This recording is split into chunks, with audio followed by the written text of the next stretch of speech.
Hello बच्चों, शुभ प्रभात। मैं आपकी हिंदी अध्यापिका रेनू। हम कर रहे हैं क्लास 11th की हिंदी पाठ्य पुस्तक आरोह भाग 1 के गद्य खंड का पाठ नमक का दारोगा, जिसके लेखक हैं मुंशी प्रेमचंद जी। और इस कहानी की व्याख्या 3 भागों में हम कर चुके हैं। आज हम करेंगे इस पाठ के प्रश्न उत्तर। तो चलिए शुरू करते हैं हम अपने प्रश्न उत्तर। तो सबसे पहला जो प्रश्न है वो है, नमक का दारोगा कहानी का कौन सा पात्र आपको सर्वाधिक प्रभावित करता है और क्यों? हम सभी ने जब ये कहानी पढ़ी तो मेरे ख्याल से हम सभी जानते हैं कि इस कहानी का कौन सा पात्र सर्वाधिक प्रभावित करता है। वो है वंशीधर जी, क्योंकि वे एक ईमानदार, शिक्षित, कर्तव्यपरायण और धर्मनिष्ठ दारोगा हैं और उनके पिता उन्हें बेईमानी का पाठ पढ़ाते हैं। घर की दयनीय स्थिति का, अपनी दशा का उन्हें हवाला देते हैं, परंतु वे इन सब के विपरीत ईमानदारी का व्यवहार करते हैं। वे स्वाभिमानी व्यक्ति हैं और अदालत में जब उनके खिलाफ गलत फैसला लिया उस समय भी उन्होंने अपने स्वाभिमान को नहीं खोया। उनकी नौकरी छीन ली गई, परंतु कहानी के अंत में हम देखते हैं कि उनको अपनी ईमानदारी का फल मिला। जिस तरीके से कीचड़ से कमल विकसित होता है, वैसे ही इस कहानी में हम देखते हैं कि समाज में व्याप्त भ्रष्टाचार के बीच में वो उस कमल की भांति खिलते हैं।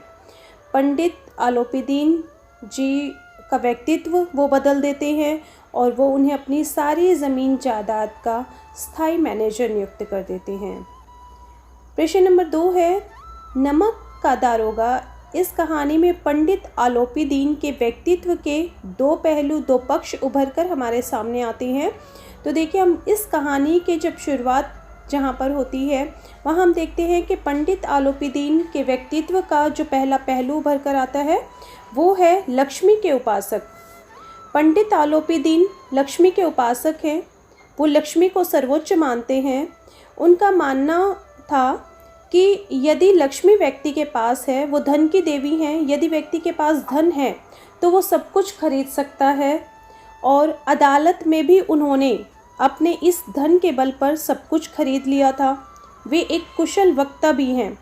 वो मीठी मीठी बातों से लल्लू चप्पो करके वंशीधर जी को बहलाने फुसलाने की कोशिश करते हैं। वाणी और धन से वो सबको वश में करना चाहते थे। इसी कारण वे नमक का अवैध व्यापार शुरू करते हैं और वंशीधर द्वारा पकड़े जाने पर वो उन्हें बहलाने फुसलाने की पूरी कोशिश करते हैं और अदालत में धन के बल पर वो स्वयं को आज़ाद करा लेते हैं और वंशीधर को भी उनकी नौकरी से हटवा देते हैं। ये था उनके व्यक्तित्व का पहला पहलू।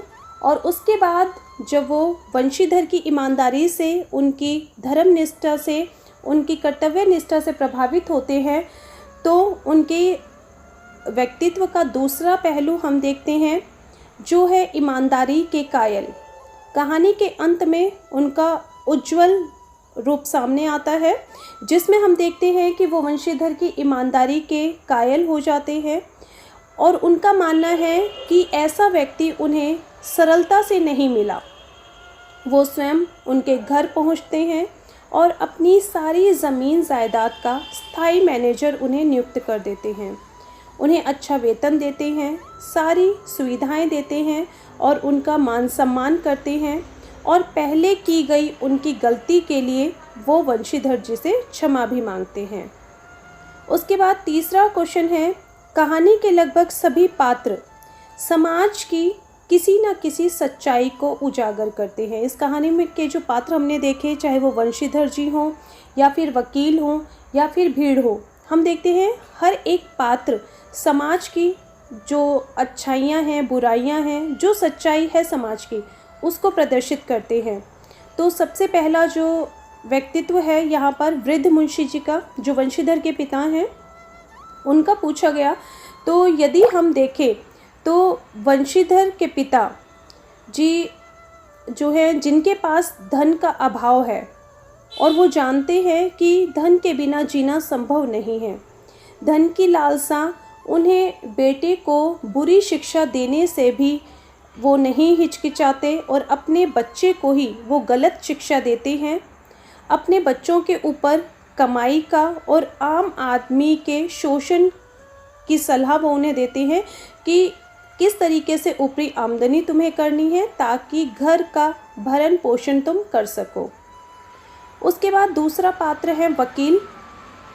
वकील हम देखते हैं, जैसा इस कहानी में हमने देखा, वकील को आलोपीदीन अपने पैसे के आधार पर सबको खरीद लेता है और वही हम समाज में देखते हैं कि वकील अपनी जिम्मेदारी को नहीं समझते। उनका जो वास्तविक कर्तव्य है कि सच्चाई के लिए कार्य करना, व्यक्तियों को न्याय दिलवाना, वो ऐसा नहीं करते। वकीलों के लिए आज के समय में धन ही सर्वाधिक महत्वपूर्ण है। ये बताते हैं कि धन के लिए वो किसी भी प्रकार का केस जब अपने हाथों में ले लेते हैं और उसे बचाने के लिए हर प्रकार के हथकंडे वो आजमाते हैं, और चाहे उसके लिए उन्हें कोई गलत तरीका ही अपनाना पड़े। उसके बाद तीसरा पात्र है यहाँ शहर की भीड़। तो शहर की भीड़ के बारे में हम देखते हैं कि जो शहर की भीड़ होती है वो अपनी नैतिक जिम्मेदारी से बिल्कुल उपेक्षित है। उसे आनंद चाहिए, और आनंद उन्हें कहाँ मिलता है? जहाँ वो दूसरे व्यक्तियों की निंदा कर सके, उनके व्यक्तित्व को लेकर टीका टिप्पणी कर सके, उनके जीवन की किसी भी बात पर जब भी समाज की भीड़ को बोलने का मौका मिलता है तो वो बाज नहीं आते, वहाँ ज़रूर उन्हें कोई ना कोई टीका टिप्पणी करनी पड़ती है। देश और सत्य से उनका कोई लेना देना नहीं होता, किसी के विकास से देश समाज की भीड़ को कोई लेना देना नहीं होता। उनको बस कुछ ना कुछ कहना है, और कुछ भी किसके लिए कहना है? उन्हें अपनी गलतियों को छिपाकर दूसरों के व्यक्तित्व पर उंगली उठाना, उन पर टीका टिप्पणी करना, इसी में उन्हें आनंद की प्राप्ति होती है। उसके बाद जो नेक्स्ट क्वेश्चन है वो है, पंक्तियाँ यहाँ पर दी गई हैं, नौकरी में ओहदे की ओर ध्यान मत देना, ये पीर का मज़ार है, निगाह चढ़ावे और चादर पर रखनी चाहिए। ऐसा काम ढूंढना जहाँ ऊपरी आय हो।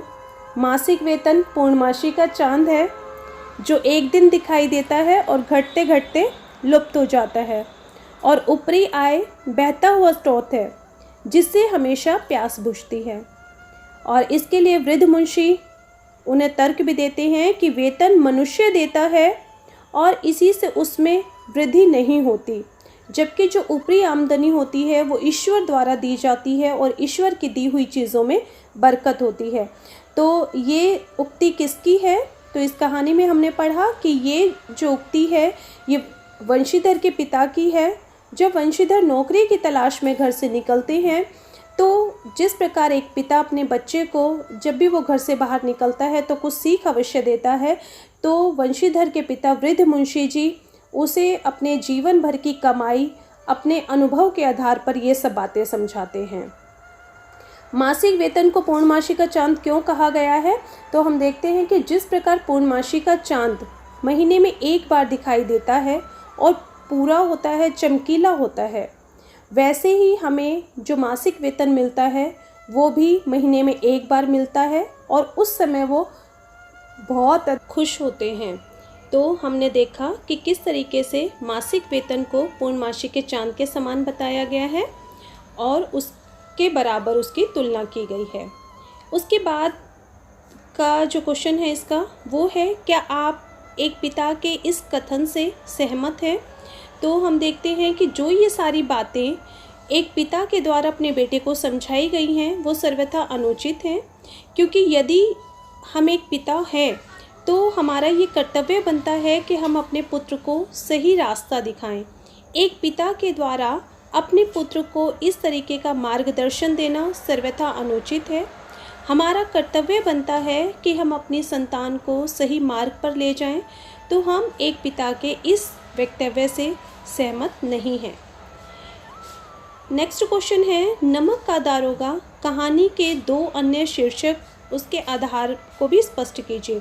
तो हम इस कहानी के दो अन्य शीर्षक दे सकते हैं, जैसा पहला हो सकता है सत्य की जीत। तो हम इस कहानी के प्रारंभ में भी देखते हैं कि वंशीधर जो सत्य के मार्ग पर टिके हैं उनका ही व्यक्तित्व प्रभावी रहता है, और अंत में भी वंशीधर के सत्य के सामने आलोपी दीन को हार माननी पड़ती है। तो सत्य की जीत इसका एक शीर्षक हो सकता है। और दूसरा, ईमानदारी। वंशीधर ईमानदार था, भारी रिश्वत से वो प्रभावित नहीं होता था। अदालत में उसे हार मिलती है, नौकरी छूट जाती है, परंतु उसने ईमानदारी का त्याग नहीं किया, और अंत में आलोपी दीन स्वयं उसके घर पहुंचा, और इस गुण के कारण, उसकी ईमानदारी के गुण के कारण ही वो अपनी समस्त जायदाद का मैनेजर उनको बना देता है। कहानी के अंत में आलोपी दीन के वंशीधर को नियुक्त करने के पीछे क्या कारण हो सकते हैं, तर्क सहित उत्तर दीजिए। तो हम देखते हैं कि इस कहानी में आलोपी दीन वंशीधर को अपना मैनेजर नियुक्त कर देते हैं, और उसके निम्नलिखित कारण हो सकते हैं। नंबर 1, जैसे हम देखते हैं कि आलोपी दीन स्वयं भ्रष्ट था, परंतु उसे अपनी जमीन जायदाद को संभालने के लिए किसी भी व्यक्ति को, चाहे खुद वो कितना भी भ्रष्ट हो, पर जब उसे अपनी ज़मीन जायदाद की संभाल की बात आती है तो उसे एक ईमानदार व्यक्ति की ज़रूरत होती है, और वंशीधर उसकी दृष्टि में एक योग्य व्यक्ति था। दूसरा कि आलोपी दीन आत्मग्लानि से भी पीड़ित थे। वो बहुत ज़्यादा गिल्टी फील कर रहे थे कि एक ईमानदार और कर्तव्यनिष्ठ व्यक्ति को उनकी वजह से नौकरी से हाथ धोना पड़ा था। इस प्रकार हम देखते हैं कि ग्लानि से भरे आलोपी दीन वंशीधर के पास जाते हैं और वंशीधर के समक्ष ऊंचे वेतन के साथ मैनेजर पद देने का प्रस्ताव रखते हैं। यह सुन वंशीधर भी कहते हैं कि आपको अपने किए पर ग्लानि हो रही है तो अपना जुल्म अदालत में कबूल कर लीजिए, और आलोपी दीन ने वंशीधर की शर्त भी मान ली थी।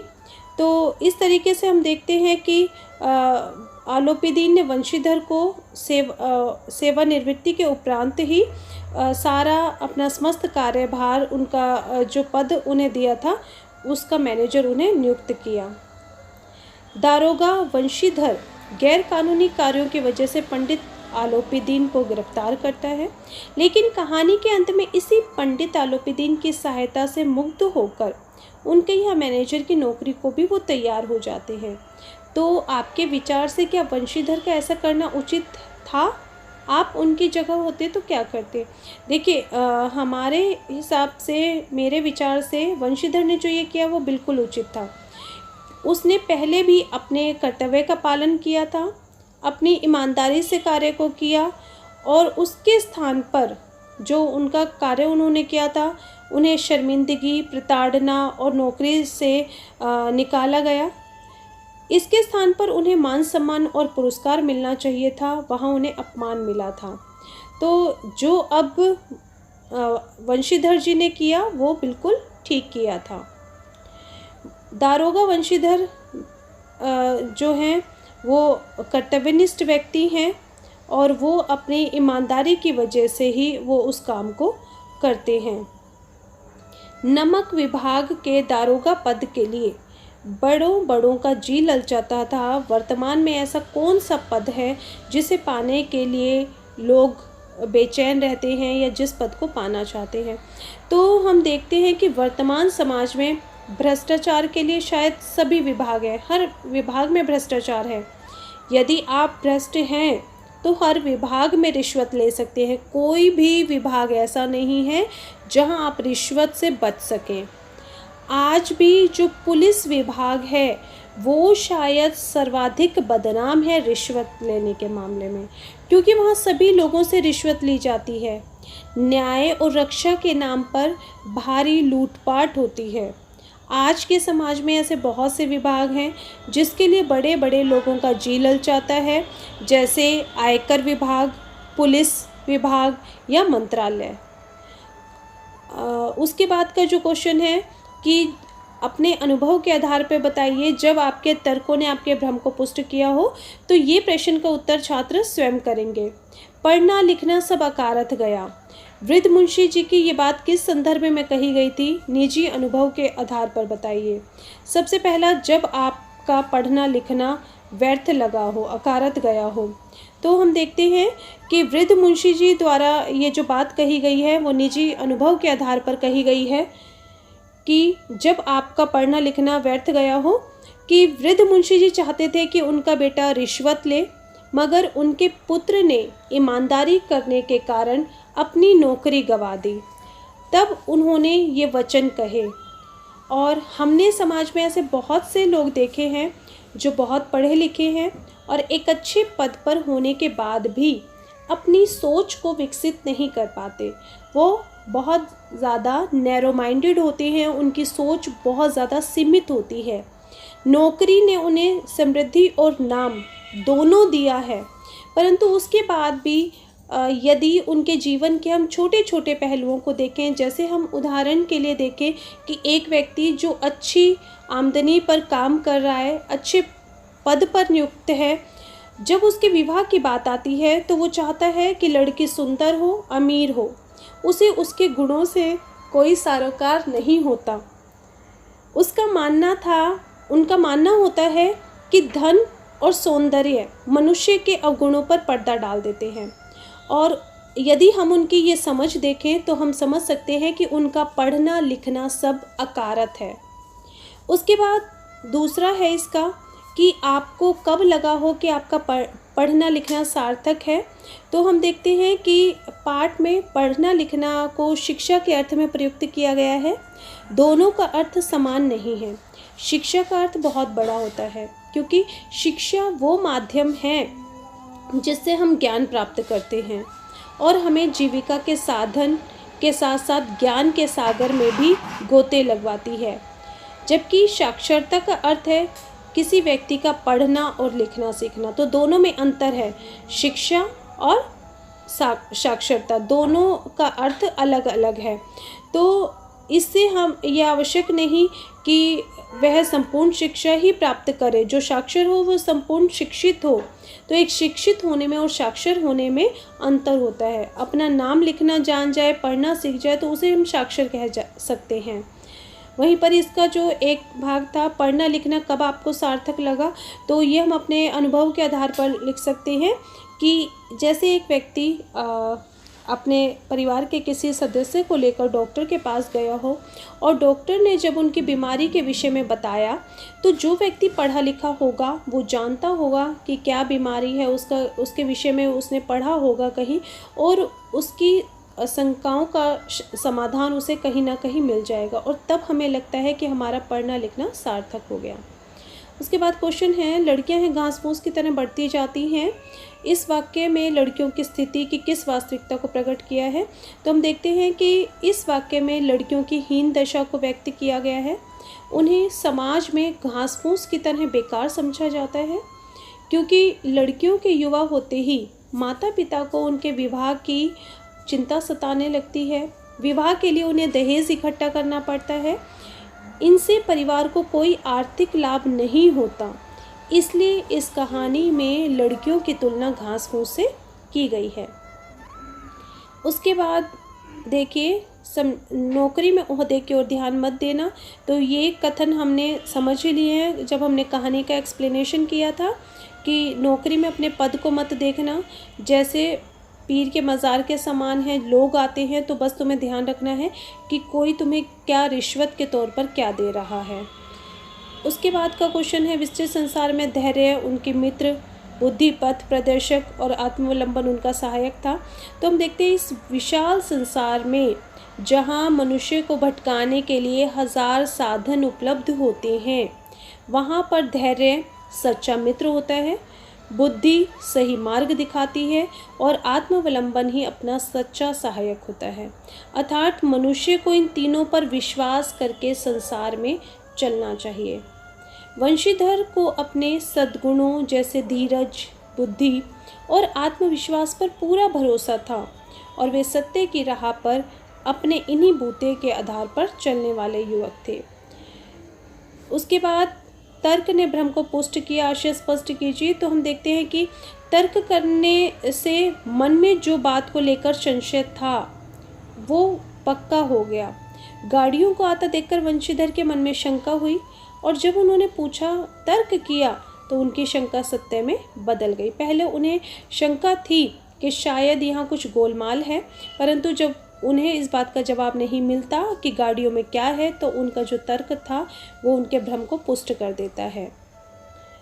न्याय और नीति सब लक्ष्मी के खिलौने हैं। तो हम जानते हैं कि इस कहानी में हमने देखा कि आलोपीदीन का ये मानना था कि पैसे के माध्यम से जैसा चाहे काम करवाया जा सकता है, किसी को भी अपने हाथ की कठपुतली बनाया जा सकता है, चाहे वो न्यायाधीश हों या फिर कानून के रखवाले।